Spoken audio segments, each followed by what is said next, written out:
Leader Lang. Thank you. Thank you, Mr. Speaker. Ladies and gentlemen, I don't intend to sing. That could have done that last night.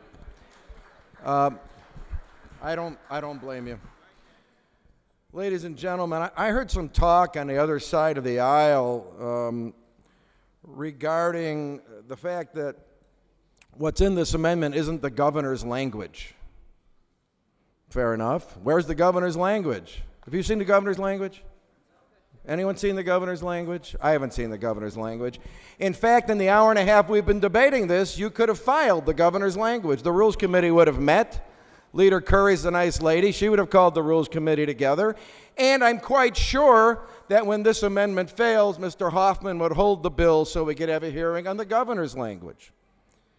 But no one chose to file the governor's language because there is no governor's language. There was never going to be governor's language. Here's the governor's language. I want to have a right to work bill for two reasons. First, I just want to have one. Second, I want to break the labor unions in the state of Illinois.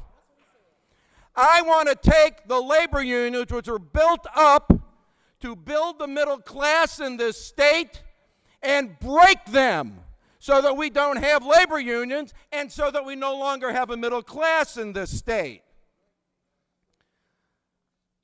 The labor unions have built up the middle class in this state and in this country from nothing.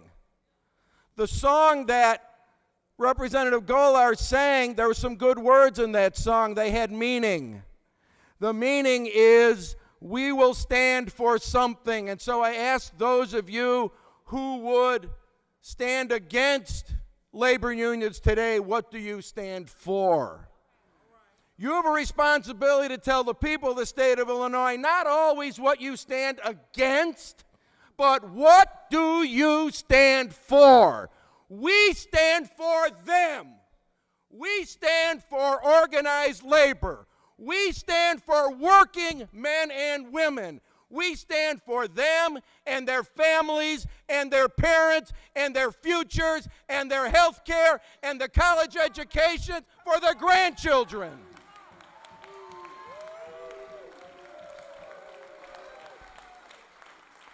Someone on that side of the aisle said some people were bought and paid for on this side of the aisle.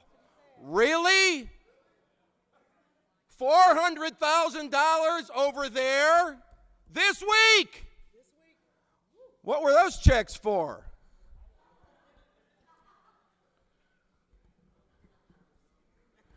The governor has said many times, talked about the conflict between AFSCME and SEIU and previous governors where they've negotiated their labor contracts. Well, what the heck was that $400,000 if that wasn't a conflict of interest on the eve of voting on right to work? What was that all about?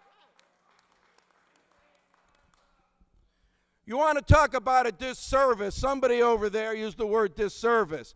This is a disservice. What's a disservice is having a 25-year-old working man or working woman with children go to work in the morning and read in the paper that the governor of the state of Illinois and his minions want to take away their health care, their right to bargain, their right to free speech. That's a disservice, to threaten them and to make them feel every day as if they're worthless. They are not worthless. We stand with working men and women. What do you stand for?